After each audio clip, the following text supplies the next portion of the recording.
The Rocket Book by Peter Newell.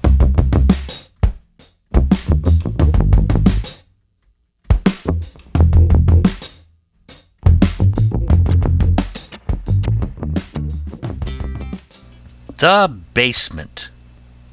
When Fritz, the janitor's bad kid, went snooping in the basement, he found a rocket snugly hid beneath the window casement. He struck a match with one fell swoop. Then, on the concrete kneeling, he lit the rocket and oop! It shot up through the ceiling. First flat. The Steiners on the floor above of breakfast were partaking. Crash came the rocket unannounced and set them all a-quaking. It smote a ketchup bottle fair, and bang, the thing exploded. And now these people all declare that ketchup flask was loaded. Second flat. Before the fire, old Grandpa Hop dozed in his armchair big, when from a trunk the rocket burst and carried off his wig. It passed so near his ancient head, he roused up with a start, and turning to his grandson said, "You fellas think you're smart." Third flat. Algernon Brackett, somewhat rash, had blown a monster bubble, when there came a blinding flash, precipitating trouble. But Algy turned in mild disgust and called to Mama Brackett, "Say, did you hear that bubble bust? It made an awful racket." Fourth flat. Joe Budd, who'd bought a potted plant, was dousing it with water. He fancied this would make it grow, and Joseph loved to potter. Then through the pot the rocket shot, and made the scene look sickly. "Well now," said Joe, "I never thought that plant would shoot so quickly." Fifth flat. Right here 'tis needful to remark that Dick and Little Son were playing with a Noah's Ark and having loads of fun, when all at once that rocket stout up through the ark came blazing. The animals were tossed about and did some stunts amazing. A burglar on the next floor up the sideboard was exploring. The family, with the brindled pup, were still asleep and snoring. Just then, up through the silverware the rocket thundered, flaring. The burglar got a dreadful scare, then out the door went tearing. Seventh flat. Miss Mamie Briggs, with no mean skill, was playing Casey's Fling to please her cousin Amos Gill, who liked that sort of thing, when suddenly the rocket hot, the old piano jumbled. It stopped that ragtime like a shot, then through the ceiling rumbled. Eighth flat. Up through the next floor on its way that rocket dread went tearing, where Winkle stood in bathrobe gay, a tepid bath preparing. The tub it punctured like a shot and made a mighty splashing. The man was rooted to the spot, then out the door went dashing. Ninth flat.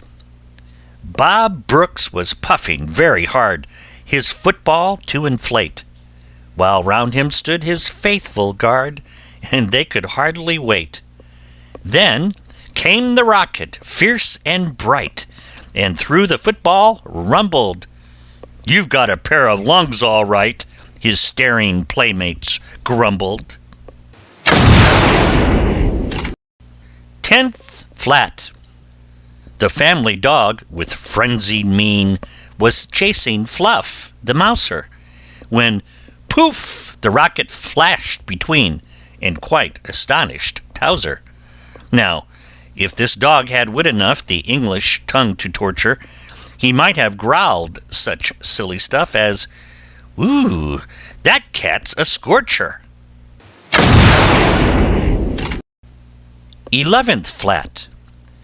While Carrie Cook sat with a book, the phonograph played sweetly.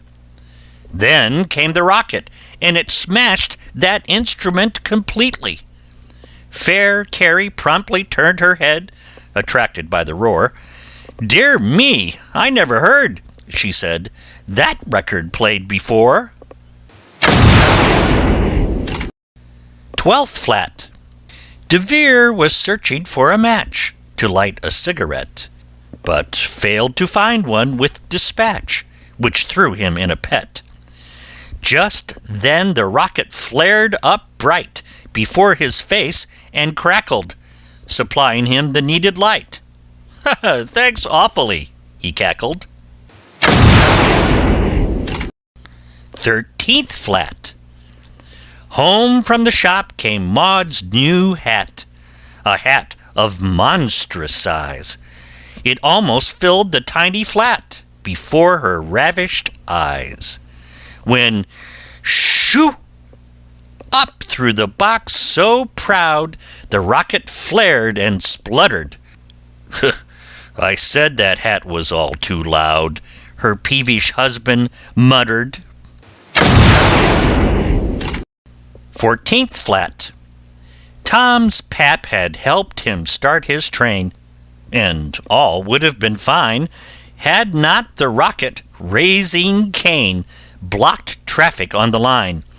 It blew the engine into scrap, as in a fit of passion.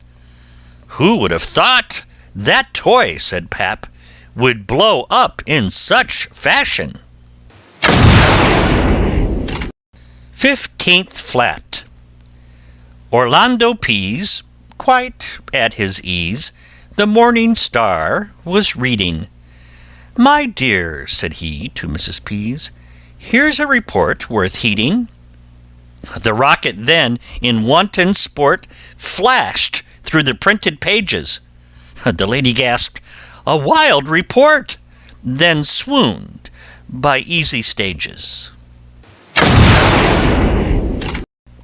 16th flat. Doc Danby was a stupid guy, so, lest he sleep too late, he placed a tattoo clock nearby to waken him at 8. But, the rocket smote that clock and smashed its way clean through it. "You have a fine alarm," said Doc, "but, say, you overdo it." 17th flat. A penny liner, Abram Stout, was writing a description. "The flame shot up," he pounded out, then through a mild conniption, for through his Flemington there shied a rocket, hot and mystic. "I didn't mean to be," he cried, "so deuced realistic." 18th flat. Gus Gummer long had set his head upon some strange invention. "Be careful, Gus," his good wife said. "It might explode." I mention just then the pesky rocket flared and wrecked that Yankee notion. "I feared as much," his wife declared, then fainted from emotion. 19th flat. While Bert was on his hobby horse and riding it like mad, the rocket on its fiery course upset the startled lad. The frightened pony plunged a lot, like fury playing tag. "Whoa, Spot," said Bert, "who would have thought you such a fiery nag?"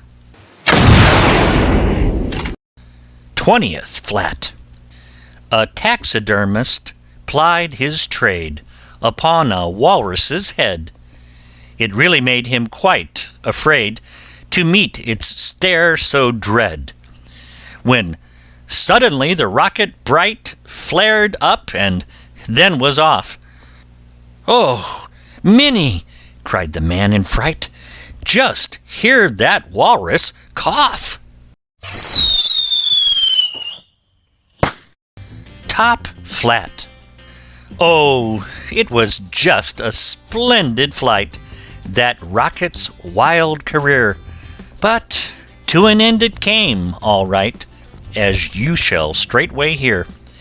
It plunged into a can of cream that Billy Bunk was freezing, and froze quite stiff, as it would seem, and so subsided, wheezing.